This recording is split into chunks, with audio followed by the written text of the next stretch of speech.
मेरा खरक से 3 पीढ़ियों का नाता। दीपेंद्र हुड्डा। राज्यसभा सांसद दीपेंद्र हुड्डा ने लोगों को संबोधित करते हुए कहा कि मेरा खरक से 3 पीढ़ियों का नाता है। उन्होंने ये बात गांव खरक में कांग्रेस हिसार उम्मीदवार जयप्रकाश के पक्ष में आयोजित जनसभा में कही। उन्होंने कहा कि वे हमेशा खरक कलिंगा गांव की सेवा के लिए तैयार रहेंगे। दीपेंद्र हुड्डा ने जनसभा को संबोधित करते हुए कहा कि प्रदेश की भाजपा सरकार ने हरियाणा का भट्टा बैठाने का काम किया है। प्रदेश का हर वर्ग भाजपा से दुखी है। अब की बार प्रदेश की जनता ने भाजपा सरकार को उखाड़ फेंकने का मन बना लिया है। संविधान बदलने वाली भाजपा पार्टी को देश व प्रदेश की जनता करेगी सत्ता से बाहर। दीपेंद्र हुड्डा ने कहा कि मुख्यमंत्री का चेहरा बदलने से भाजपा के हालात नहीं बदलेंगे। मुख्यमंत्री का चेहरा बदलना दर्शाता है कि भाजपा कमजोर पड़ गई है। हुड्डा ने कहा कि किसान, कर्मचारियों व खिलाड़ी बेटियों पर लाठियां बरसाने वाली भाजपा सरकार के खिलाफ आमजन में रोष है। उन्होंने कहा कि भाजपा ने किसान, कर्मचारी व खिलाड़ी बेटियों पर लाठियां बरसाई। आज भाजपा के नेता उन बेटियों व किसान के घर जाकर वोट मांग रहे हैं। भाजपा नेताओं को शर्म आनी चाहिए। भाजपा सरकार ने अग्निपथ योजना व कौशल रोजगार के तहत कच्चे रोजगार देना व सीईटी के परीक्षा परिणामों को लटकाए रखकर बेरोजगारों के साथ अन्याय किया है। हरियाणा में 10 की 10 लोकसभा सीट कांग्रेस जीत कर आएगी। बड़ी है, उसके लिए सरकार पूरा प्रयास करेगी कि जल्दी से जल्दी 2 लाख नौकरियों को भरा जाए। आप जो मेहनत कर रहे हैं, आपकी मेहनत जो है वो व्यर्थ नहीं जाएगी। पहुंचने वाले हैं, सिर्फ 1 ही मिनट में आप सभी से निवेदन है कि आप अपना स्थान ले लें और बार बार गांव की तरफ से सरपंच साहब की से निवेदन किया है कि स्टेज की व्यवस्था को बनाए रखें। भाई जितने साथी खड़े हैं ये बैठ जाएं। हुड्डा साहब को आराम से सभी अपना संबोधन देंगे। हम हुड्डा साहब का बहुत बहुत धन्यवाद करते हैं कि उन्होंने अपना कीमती समय यहाँ दिया है।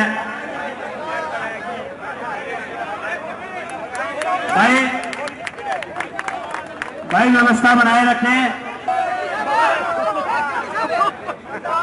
इस प्रकार की व्यवस्था बनाएं और एक जोरदार नारा लगाएंगे, भाई दीपेंद्र हुड्डा, भाई दीपेंद्र हुड्डा, भाई जयप्रकाश, दीपेंद्र हुड्डा। यह व्यवस्था न करें। और अभी आपके बीच में बहुत लंबे समय से आप इंतजार कर रहे थे। इतनी कड़कती धूप के अंदर आपने जितना धैर्य रखा, हेलीकॉप्टर तक उतरने नहीं दिया गया। 1 घंटे 2 घंटे का समय आपका वेस्ट किया, इसके लिए बताऊं। अब मैं संदीप तंवर जी से निवेदन करता हूं। हम बदलते हैं तो निजाम बदल जाते हैं, सारे मंजर सारे अंजाम बदल जाते हैं। कौन कहता है कि भगत सिंह फिर से पैदा नहीं होते? दोस्तों, पैदा तो होते हैं पर नाम बदल जाते हैं, नाम बदल जाते हैं। धन्यवाद। जय हिंद।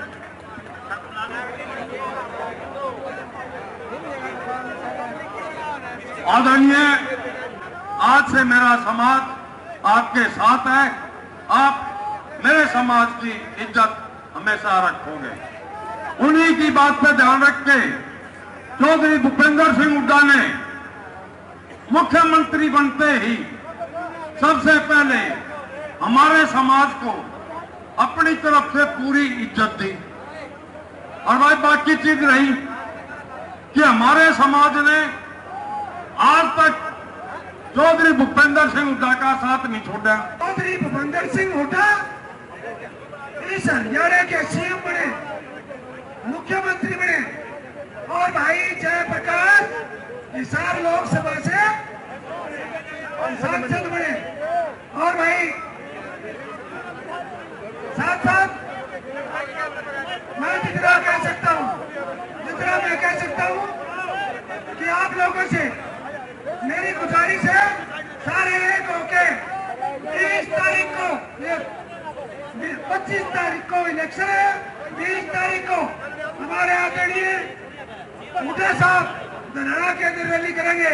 हाथ खड़े करके बता दो भाई।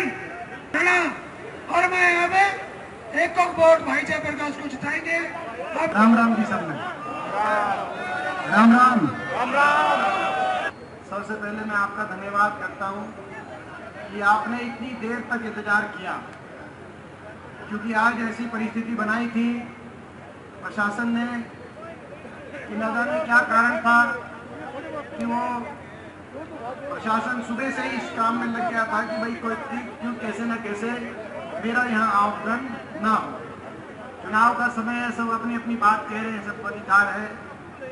और जब मेरे से जब बात हुई कि भाई आप एक जगह कहीं प्रोग्राम करना है, पहली जगह हिसार लोकसभा में, तो मैंने कहा अगर पहला मैं प्रोग्राम करूँगा तो मैं तो भाई अपने जो गाँव, जिन गाँव से 3 पीढ़ी का हमारा एक संबंध रिश्ता नाता है, मैं तो खरक कलीगा में करूँगा भाई, और मैं अपना प्रोग्राम यहाँ करूँगा। तो कार्यक्रम तय हुआ तो सुबह से ही पहले तो प्रशासन ने कहा कि हेलीपैड पे उतर ही नहीं सकते, हेलीकॉप्टर उतर ही नहीं सकता। उसके बाद आपने देखा होगा हेलीकॉप्टर हम ऊपर ले आए यहाँ पे, मैंने उसको पायलट ध्यान देख भाई, ये तो कह रहा है कि धूल उड़े है, यहाँ पे कोई धूल नहीं दिख रही, तार बोला जी इसकी तो परमिशन ही नहीं दे रखी हमें। और फिर जाके चांद अपना एयरपोर्ट पर उतारा और वहाँ से गाड़ी में आखिरकार सुबह तो ये कह रहे थे कि जी प्रोग्राम भी कैंसिल करो। कहने का मतलब मुझे क्यों ये ऐसा क्यों किया मुझे पता नहीं, लेकिन मैं ये कहता हूँ कि जो किया इनको ये उल्टा पड़ेगा। और मुझे पूरा विश्वास है कि भाई अपने गांव का आशीर्वाद, और मैं कह सकता हूँ भाई आपने 52 में, 57 में, 62 में, 67 में, 72 में स्वर्गीय रणवीर सिंह जी को आशीर्वाद दिया, आपने हर चुनाव में चौधरी भूपेंद्र सिंह हुड्डा जी को आशीर्वाद दिया, और आपने मेरे पहले चुनाव में भी मुझे आशीर्वाद दिया, हमारी 3 पीढ़ियों को आशीर्वाद दिया आपने। पिछले 70 साल में जीवन के अंतिम सांस तक भी अपने खरक कलिंगा गांव और कोई मेरे पास आ जाएगा तो मेरी जान हाजिर है उसके लिए। मैं ये संबंध एक दिन में नहीं बनता, ये संबंध एक दिन में ना बनता ना एक दिन में फीका हो सकता, क्योंकि 3 पीढ़ियों को आपने आशीर्वाद दिया, ऐसा संबंध है अपने गांव के साथ। और ये संबंध मैं समझता हूँ कि भाई मैं तो अपने जीवन के अंतिम सांस तक निभाऊंगा ही, लेकिन हमारा परिवार भी इस संबंध को हमेशा निभाने का काम करेगा। और जो हो सकता था समय समय पर अपने गांव के लिए वो हमने हमेशा प्रयास भी किया।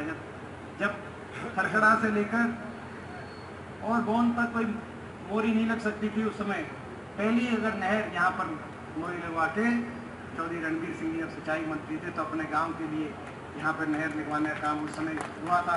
बड़े बुजुर्गों को ये बातें याद होंगी। और जब मेरे को यहाँ से अवसर मिला तो पहली कलम से अपने लोकसभा क्षेत्र में, जब कवातर लोकसभा क्षेत्र का हिस्सा होता था 2004 से लेकर 9 की लोकसभा की टर्म में, तो आदर्श गांव की जब बात आई तो आदर्श गांव, मुझे आपको याद होगा, अपने गांव को आदर्श गांव डिक्लेयर कराकर, और उस समय जब यूपीए सरकार थी तो भारत के जो राष्ट्रपति थे उनको लेकर मैं अपने गांव के अंदर जब मैं आया था, आपको वो दिन भी याद होगा, और वही मेरे जीवन के अंतिम सांस तक मेरे को भी वो दिन याद रहेगा। और इस बात को अपनी तरफ से हमेशा मैं निभाने का काम करूँगा। आज आपने भी दिखा दिया, प्रशासन ने कैंसिल करने के लिए जोर लगा दिया, और यहाँ पे 8 घंटे इतनी रिकॉर्ड गर्मी में आप बैठे रहे, आपने भी उस बात को निभा के दिखा दिया। मैं आपका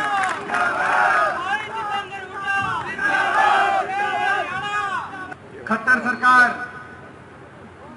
डबल इंजन सरकार, बड़े बड़े नाम दिए गए, ऊपर नीचे बीजेपी, जेजेपी, दुष्यंत खट्टर, क्या क्या नाम दिए गए। 10 साल की इस खट्टर सरकार के बाद आज हरियाणा क्या बुरा हाल हुआ है मुझे बताने की जरूरत नहीं, आप सब जानते हो। जो हरियाणा देश में विकास का, खुशहाली का प्रतीक प्रदेश माना जाता था, आज 10 साल की इस डबल इंजन बीजेपी खट्टर सरकार के बाद वो हरियाणा विकास की पटरी से तो उतर गया। मैं पूछना चाहता हूं आपसे, कोई बड़ी विकास की परियोजना, कोई पिछले 10 साल में आपने देखी अपने इलाके में? कोई एक बड़ी विकास की परियोजना, कोई बहुत बड़ी विकास की परियोजना देखी हो? विकास की पटरी से तो उतर गया। आज देश में नंबर 1 अगर बन गया हरियाणा, तो आज बेरोजगारी में पढ़े लिखे बच्चों को रोजगार नहीं, महंगाई की ऐसी मार हर गरीब पे, नशे की बढ़ोतरी में देश में नंबर 1 हरियाणा बन गया, अपराध दर बढ़ गया।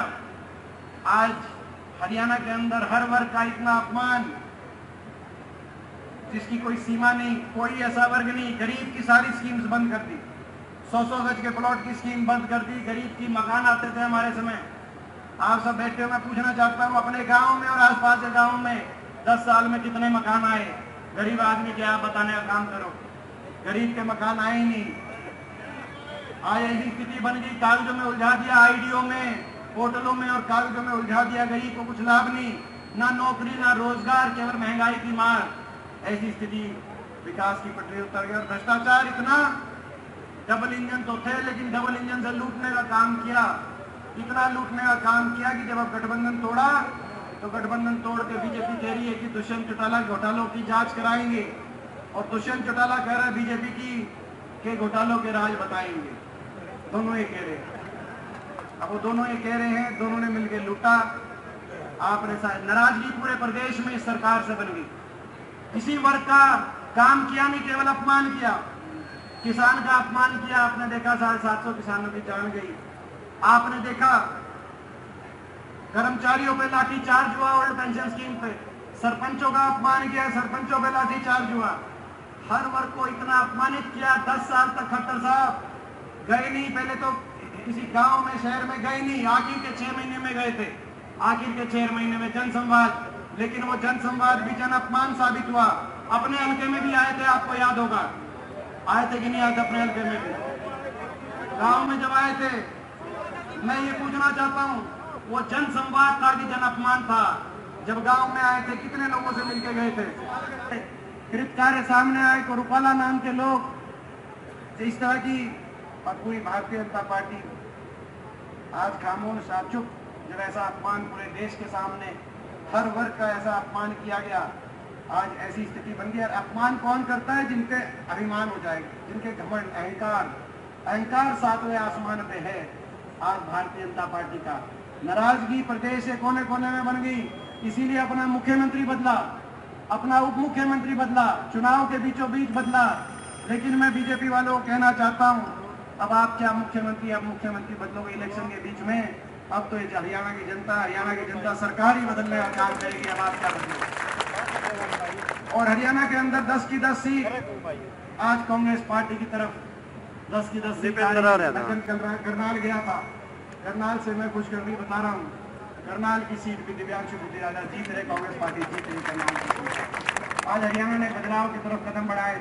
इन्होंने अपना मुख्यमंत्री बदल दिया, उप मुख्यमंत्री बदल दिया, लेकिन नाराजगी नहीं बदल पाए। इसीलिए उसके बाद भी लगातार भाजपा के नेता प्रदेश के कोने कोने से कांग्रेस पार्टी, भाजपा छोड़ के कांग्रेस पार्टी में आ रहे हैं।